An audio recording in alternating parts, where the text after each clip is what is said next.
Whoa.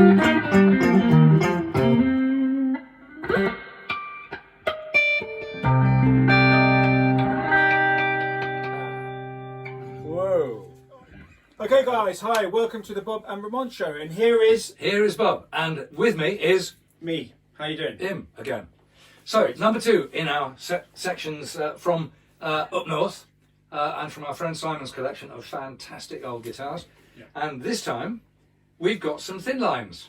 And what thin lines we've got? Here we've got a cherry red cherry, but interestingly, it doesn't have block markers because it was pre, wasn't it? So that's 61. And also the dots, interestingly, are, you know, Yes. quite wide apart, aren't they? Here. Yes, Two dots they here. are. They're quite big and they're quite wide apart. They're wider apart than my 59 dot, for example. Yeah. Right, and the neck is. If I was trying to just fill my neck. Right, now that's interesting because Yeah. this one is skinnier than that. Is it really? Yeah. So by 61, necks are getting skinny. So that must be quite early 61, I would guess, because it's still got a kind of 60-ish, a bit Slim bigger taper. neck. They call it slim taper. Well, it's going towards slim, but it's not a Yeah. slim taper. It's still got some meat on it. This is quite skinny. Right. And this is 62. I don't know, I'm going to differ with you there. Can I differ? Well, maybe not on the depth, but that Oh, I see. Yeah. Right, yeah, the nut width. Okay. it's Yeah, altogether a sorry. bit smaller. Sorry, But yeah. well, that's wonderful. So you've got let's see, 61. So you're going to have probably PAFs, maybe patent applied for. Puffs. They're still So these PAFs. are you know what? Can I just say this, guys? This is. I know there's a lot of BS around PAFs, aren't there? But when you play a PAF, there's nothing like it. And when I was just playing there, I thought, I bet these are PAFs. They've just got something a little bit special. But I don't know. Obviously, the construction must have been similar to patent applied for. Yes. Well, you get some of our friends. I mean, people like Stuart Robson at Sunbear Pickups, Right, or yeah. Joe K. Great. Joe K of Joseph K Guitars in London. Both Right. of them, have wound pickups for me, and they are exceptional winders. Right. But these guys have studied this for their Yeah. lives, right? And you get them onto this, and you can go down into wormholes in wormholes, right? Yeah. Of the difference in materials, but also the randomness. These guitars are handmade, Yeah. hand wound, and so everything from the taper and the feel of each neck to the exact shape of the Mickey Mouse ears, to the internals of the pickups, the magnets, the windings, everything is quite variable. So you can get a dud PAF, you can get a brilliant, you can get a brilliant patent applied for. You can get a brilliant T-top. But these PAFs seem to be quite consistent. And just get this beautiful sound. I've had a lot of luck with PAFs. Every PAF Yeah. I've played has been good, but I've never come across a dud. But it's only a matter of time, And also, we've got the mirror top hats, haven't we? Yeah. On this. Okay, which come in about 60, mid 60, yeah. Yeah. And then what about the headstock? Single ring, tulips as but no double ring. Double ring. Double rings by then, quite right. Yeah. So, and what about the shape? It's did they change the Mickey Mouse? Yeah. So what happens is these chaps start out as very, very rounded, and they gradually become more pointed. Right. Over time. There wasn't a day when they suddenly said, "Let's go pointy." Yeah. They went pointy over time. Now, what happened with the pickups? These pickups are quite rounded on the corners. On my burst, my 58 burst, the pickup corners are very square. Right. These were all pressed on exactly the same form. The hard form that these were pressed on gradually smoothed over time. Wow. And so they get rounder. Right. Brilliant. The same thing as the form around which the wood was bent. The jigs. Right. The jigs. Yeah. They wore over time. Yeah. Okay. And So which is why shape, the curves that were big and round softened a bit. But they then made the decision to change the shape as well. But Right. they as I say, it didn't change on one day. No, it was a gradual Yeah. process. Yeah.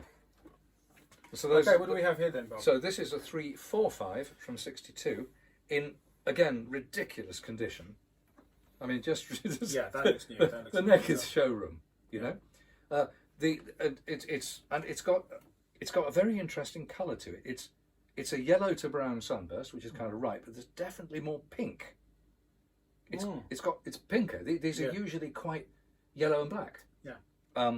It's got gold parts, being a 345. It's got the veritone, and it's quite a heavy guitar. Right. So it's obviously still got the box attached to the veritone stuff inside. And indeed, you could hear when I was playing between position 2 at the beginning and then position 1, which is the veritone switched out.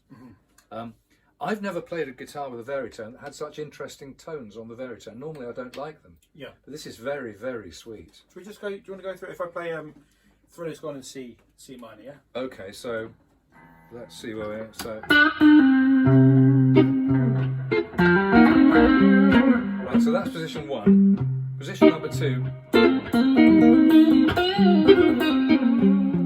Much thinner and reedier.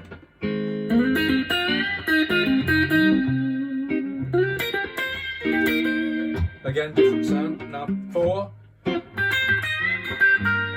Thin, not really so keen on that, but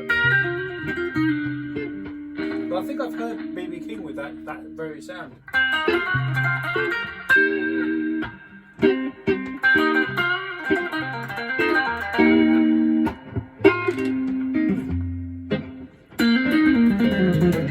So I think Yeah. that I think I'm right in saying B.B. King's favoured positions were 1, which is off, But obviously we want to say he was playing a 3-5-5. 3-5-5, Yeah, and position but- 3 I think it was. Right. And if I play 1 again for you, and then I play 3, they're both very sweet. The positions further round for me are really quite thinned out and Yeah. very 60s, Yeah. but not really my cup of tea. But the veritones on this are great. These are still PAFs for 62 probably, but trespassing towards patent applied for. But Chuck Berry was also a user of this A guitar. 345, absolutely. I think there's a really great video of him with a 345, and he's playing with John Lennon and Yoko Ono. And when Yoko Ono is doing her very flamboyant sort of singing style, That's a very diplomatic way of putting it. the Chuck Berry's face is hilarious. His like expression on his face. I'm so with Yeah. Chuck there. I can't tell you. It's just absolutely priceless. You've got to see it, guys. It's on YouTube. It's Check it bird out. noise. It's hilarious. Just Chuck Berry's face, and I think obviously John Lennon was a massive fan of Chuck Berry, going way back, and so he convinced him to appear with him. And but Chuck Berry hadn't expected his wife to sing. It's just absolutely. And he'd never played with a vocalist like that. It's one of the great rock and roll moments. Wonderful. And the other great. Are you going to put the link to that? I will put the link in there. I've got to watch it. I've For never me, seen my it. 2 favourite Chuck Berry things are the argument he had with Keith Richards when Keith Richards had come and tried to form a proper band for Chuck Berry, and they were doing, the song, that bend, and Keith Richards just couldn't get it. He kept on, and he was like,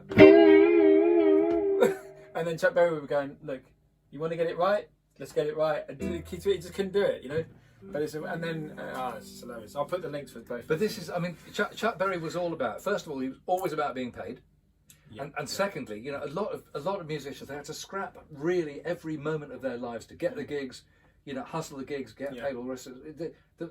Everything was a power struggle. Yeah, and that's a classic thing when you put 2 guitar players together. Sometimes it's just a confrontation. Yeah.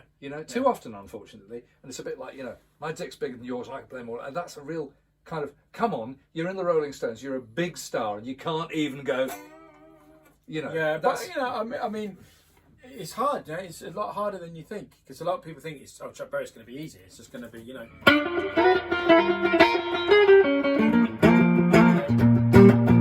But it's not. There's some real intricacies to the playing. Absolutely. But Yeah, but absolutely. Chuck Berry, he used to get a brand new one of these every year. Did he? Yeah. That was the deal with Gibson, was it? I don't know if it was a deal or if he'd just buy one. But Or he deal would, with management or something? Yeah, he would buy a new one of these. Right. One every year. He would get a new model. Right. Whatever it was, he didn't care. He had to have a new one because he wasn't thinking of I'm going to make my name on this one guitar. It was like, no, use it for a year. Use Mind it for you, a load of gigs. he probably get a new gigged them. He probably gigged them 250, 300 nights Yeah. a year. Right, hard work. The Yeah. guitar was probably. It was probably knackered. Yeah. So in other words, it would have needed a refret or something anyway. Yeah. Well, why not get another guitar? Yeah. And then retire the other one back to being fixed up, or give it back. Yeah. But he went through talking of all the which- 70s, all the. This guy's got lovely frets. This is a refret because Right. the nibs aren't here anymore, so it's a refret. It's a really good refret. Mm-hmm. And I've said before on these videos, if I could design a guitar, right, I'd love to have a 3.5, Yeah. right, with these parallel Yeah, they're integrated. And I think there are a couple of exceptions out there on the net of people who actually got custom shop ones from the day. I just think parallelograms on a guitar like this look brilliant. They do look good. Yeah. Look great. Yeah. You know. You kind of look a sophisticated guitar player, don't you? No, you've mistaken me for somebody else. Right. And this is kind of Justin Hayward. Am I right? No, who's it? No. Well, possibly Justin Hayward. Bread. Richie Blackmore. Richie Blackmore had one of those with a Bigsby on. With a short Bigsby. Yeah. You don't know who's in Bread? Who's the guitarist? David Gates. David Gates. I think he played. Was it? Yeah, and the then guy in Sweet. Oh yeah. And by the way, the Sweet. I mean, we remember them as like a bubblegum pop band. I saw them live once. They bloody kicked ass. They were a rock band who were playing that kind of pop for money and for their convenience. But that guitar player, I do know his name, but I've forgotten it. But he was red hot. And who was the singer for Procol Harum? Did he? Gary Brooker. Gary Brooker. No, I'm thinking of another group. You think you're Robin Trower? No, I'm thinking of a guy. He was big in the '60s and he played a 335. Alvin Lee? Alvin Lee. It wasn't Alvin Lee, but Alvin Lee was that was a guy at Woodstock, wasn't it? Yeah. Yeah. And Alvin Lee played a guitar similar to this. He played a dot, so it was early, right? He had a single pickup. Yeah, in the middle. I don't know what it was a black pickup, so it didn't look like it came from a Strat. It was a single pickup gouged in here. Yeah. Obviously the CND logo and a few other stickers. Yeah. One of the most famous guitars in history. Yeah, I mean that Woodstock performance was unreal, wasn't it? Well, better or extraordinary. worse. I mean, it was actually that performance at They Woodstock. tired me out though. You played so many notes on it. It tired me out. Yeah, but hang on. I did a gig Sunday night, right? Yeah. Fairly small audience in a pub with my good friends Jake and Artie Zeitz and their band called Blues Shaker. And they very kindly let me sit in. And at the end of the day, at the end of the evening, I kind of thought, now have I given good value tonight? Bloody hell, I've given this audience good value. They've had a lot of notes for their money. Well, there is. I played a lot of notes. I did my Alvins, but I did meet the man once. Really? Yeah, and got caught saying to a friend that there was a lot of Alvin Lee's playing in mine. Yeah. And I kind of tried to work it out, and he overheard me. Went and had a chat, and we didn't know how to play. Amazing. And now, his daughter and his estate are definitely open to offers for that guitar. They still own it. Really? But they do want serious coin for it. Right. Serious coin. Now, as you were talking, I just remembered the guitar player. I was thinking, who was the guitarist out of the Moody Blues? Justin Hayward. Justin Hayward. Yeah. He played 335. He Yes. played 335. And a dot, and it was red. Yes. Yeah. And So that's I Justin heard Hayward. a Moody Blues track on Radio Paradise just the other day. Right.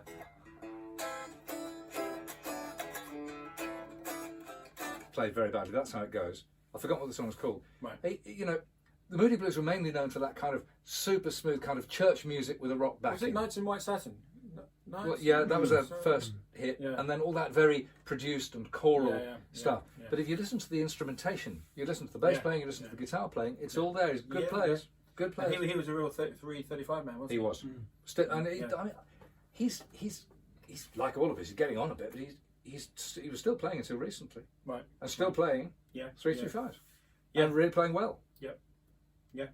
Something about him and his style of playing reminds me a little bit of Peter Frampton. Same era, and both guitar players who tend to play in the major rather than the minor. Same kind of feel, Yeah. And in modern day, your nemesis, Chris Buck. Chris Buck, yeah. He's another guy, plays in the major he's rather old than the enough to be minor. my son, probably. How old is he? Eh? How old is he? He's probably old enough to be my son. No, he isn't. No, isn't He's older than that. He's in his 30s. Is he? Oh, okay. He could be my son, not yours. Yeah, no, not mine. No. I was thinking he was 21 or something.